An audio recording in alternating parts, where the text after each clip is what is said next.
Bilang bunso sa magkakapatid, hindi maiwasan ang katuon ng atensyon ng mga magulang ni Hart Evangelista sa kanya, partikular na kanyang amang si Reynaldo Evangelista Ongpauco, isang Chinese-Filipino restaurant magnate. Nasaksihan ng publiko noon ang tampuhan at pagbabati ni Hart at ng kanyang ama. Narito ang kwento ng kanilang father-daughter relationship. The Philippine Showbiz List presents Hart Evangelista and her dad's relationship story.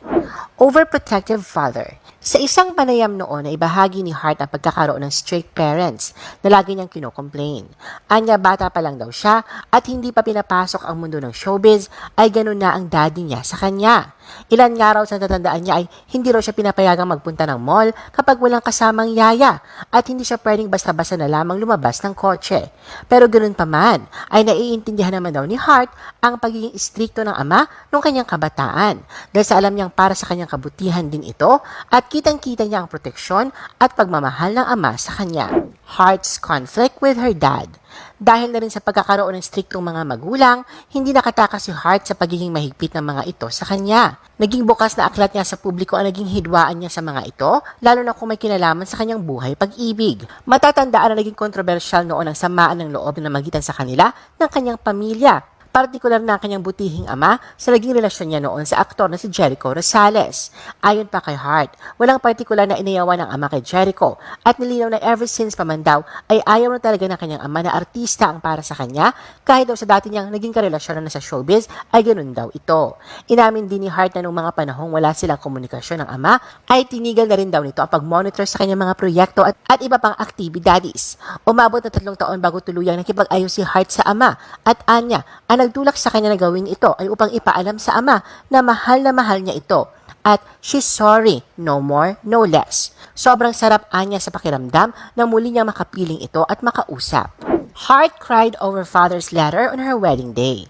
Hindi lingid sa kaalaman ng karamihan ang against all odds na pagmamahalan ni Cheese Escudero at Hart mula na mag-umpisa ito. Naging komplikado ang relasyon ng dalawa nang makialam dito ang mga magulang ni Hart pero kinalaunan ay naayos din. At isa nga sa hindi makakalimutang pangyayari na talaga namang pinag-usapan noon ay nang ikasal si Hart noong 2015 na wala ang mga magulang nito. Ganun pa man kahit wala ang presensya ng mga ito ay hindi naman mapigilan ng ama ni Hart na iparamdam sa kanya ang pagmamahal at suporta sa espesyal na araw ng kanyang buhay.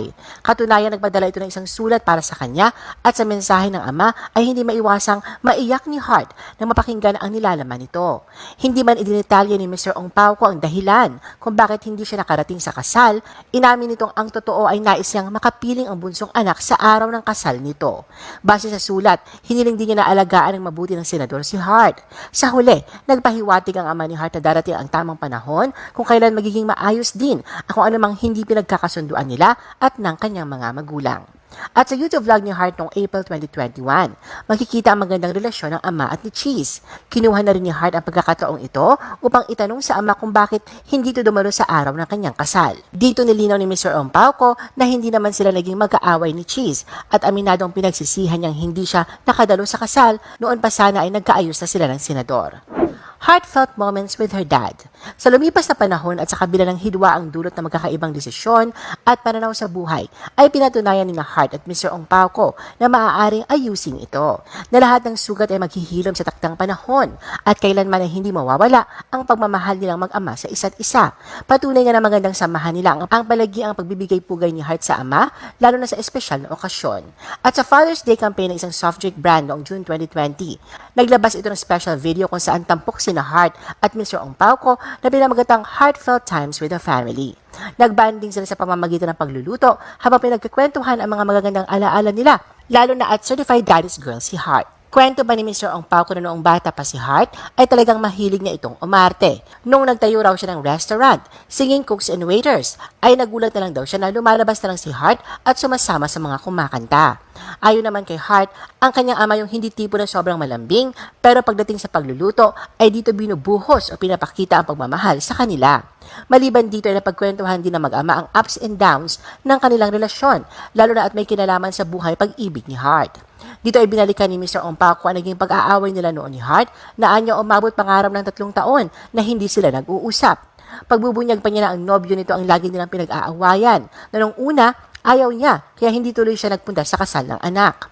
Paliwanag pa ni Mr. Ong Pao ko, bilang ama kung maaari lang na sa kanya na tumira ang mga bata habang buhay. Dagdag pa niya na kapag ang anak na ang humihingi sa iyo ay hindi mo na ito matatanggihan pa, na kahit na nahihirapan ka ay gagawin mo. At ang gusto mo na lang ay may lugar kang pinupuntahan, may bahay ka na lahat ng tao doon, masaya. Lahat niya pa na kapag matanda na sila ay dumadating sa puntong may pagkasentimiento na, kaya hinahanap nila ang mga bata at ang pagmamahal ng mga ito. Bumukod man si Hart ng bahay, pero hindi naman nawala ang pagmamahal nila sa isa't isa bilang pamilya, kaya naman natutunan din nilang magpatawad. Ayon kay Hart na nung nagkaaway sila, ay nakaramdam siya ng kakulangan sa buhay. Naging mahirap para sa kanya dahil ang pagkakaroon ng solid family ay mahalaga sa kanya. Kaya nung mawalay siya sa mga ito, ay maging siya ay nawala din as a person.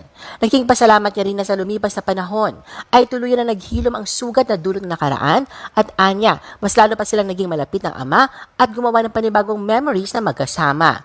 Pakiramdam daw niya ay bumalik siya sa pagkabata.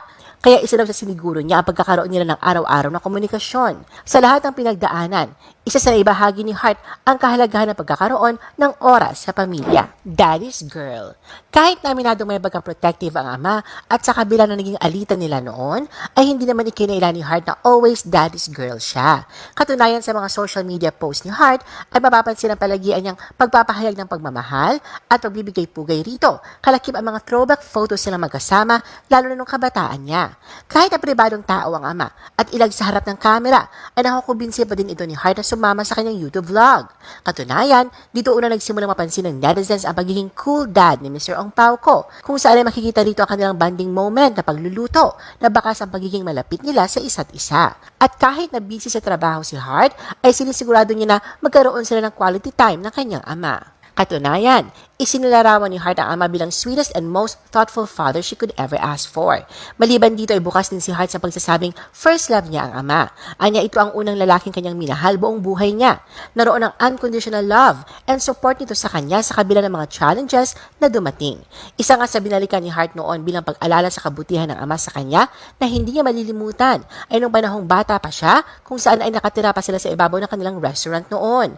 Baliktanaw pa ni Hart kung gaano niya kagusto ang rollerblading noon at ang mga customers naman ay nagrereklamo dahil sa ingay na dulot nito. Pero sa halip na pigilan siya ng ama, ay hinayaan siya nito na mag-enjoy. Naging pasalamat ni Hart sa ama dahil sa hinayaan siya nito maging dreamer at anya hindi niya alam ang gagawin kung wala ito. Like father, like daughter in fashion. At kung fashion style lang naman ang pag-uusapan at ang pagiging shopaholic ay track na isa sa nangunguna sa listahan ng Pinoy celebrity si Hart. Ngunit lingid sa kalaman ng karamihan ay may pinagmanahan si Hart pagdating sa bagay na ito. Katunayan, si Mr. Ong Pao ko ang tunay na shopaholic sa kanilang pamilya. Binunyag pa nga nito ang kanyang motto in life na life's too short to be in ugly clothes, na mahigpit sa kanyang paniniwala na kapag gusto ang isang bagay ay kailangan bilhin na ito. Pagbubunyag pa ni Hart sa isang panayam na nung mga bata pa sila, ay ang ama din daw minsan ang nag-aayos ng mga nababagay na suotin ng kanilang ina. At hindi nga kaila sa mga suotin ni Mr. Ong Pao ko na luxury items ang fashion style nito na kaparehong-kapareho ng anak. Matatandaan na sa YouTube vlog ni Hart noong nakaraang taon ay pinakita niya ang mamahaling koleksyon ng kanyang mga bags. At dito ibinahagi niya ang isa sa pinaka-memorable at paborito niyang pieces sa kanyang kauna-unahang Hermes Birkin bag na regalo ng ama sa kanya. Ayon kay Hart, dito nagsimula ang pangongolekta niya ng naturang mamahaling designer pieces at pagbubunyag niya pa na ang nasabing bag ay peace offering sa kanya ng ama nung panahong matagal silang hindi nagkausap. Dulot na rin ang pagre-rebelde niya noon. Maliban dito, ay bukas din si Hart sa pagsasabing nakuha niya ang kahilig niya sa mga alahas sa kanyang mga magulang. Katunayan, noong kanyang 18th birthday, ay natanggap niya sa ama ang 3-carat diamond ring. Hindi nga mapagkakailang parehong may sense of fashion silang mag-ama. Hart shows heartfelt conversation with dad. Saksi nga ang publiko sa father and daughter relationship ni Hart at Mr. Ong Pao ko na sa paglipas ng panahon ay mas lalo pang napagtitibay ito. Bagamat malayo sa kinang ng showbiz ang ama, ay hindi kinakaligtaan ni Hart ay bahagi sa lahat ang appreciation niya sa ama na siyang dahilan upang makilala din ito ng karamihan at kung paano ito bilang isang magulang sa aktres. Nitong mga nakaraang buwan ay namalagi si Hart sa ibang bansa para na rin sa trabaho nito at iba pang mga commitment. At sa kabila ng pagiging busy at malayo sa piling ng ama, ay napanatili pa rin niya rito ang kanyang close relationship. Sa pamamagitan ng kanyang Instagram story nitong mga nakaraang araw, ay hindi mapigilan ni Hart na ibahagi ang kind and sweet gesture ng ama sa kanya, kung saan makikita rito ang palitan nila ng mensahe. Sa kanilang pag-uusap ay makikitang nagpadala si Hart ng larawan sa ama kung saan hawak niya ang maraming bulaklak. Sabi niya sa ama, kahapon bili ako flowers. Nag-reply naman ang kanyang ama ng, buy ka ng sapatos mo, Christmas gift ko sa'yo. Bayaran ko na lang yung jacket at sapatos mo pagbalik mo. Okay, be happy, see you. Pinasalamatan agad ni Heart ang ama. Sa sumunod niyang Instagram story ay binahagi niya ang larawan niya nung bata pa siya kasama ang ama na halatang namimiss niya na makasama itong muli. I-post ang inyong comments at reaction sa baba. At huwag kalimutan na i-like at i-share ang video na ito. Gusto mo pa ba ng ibang showbiz videos? Panoorin ang aming iba pang top viewed videos. Para sa aming mga YouTube viewers, pumunta lang sa description ng video na ito o i-click ang link sa itaas ng screen. Para naman sa mga Facebook viewers, ay maaari ninyong hanapin ang mga link sa comment section ng video. I-follow nyo din kami sa Facebook at mag-subscribe sa aming YouTube channel. Thanks for watching!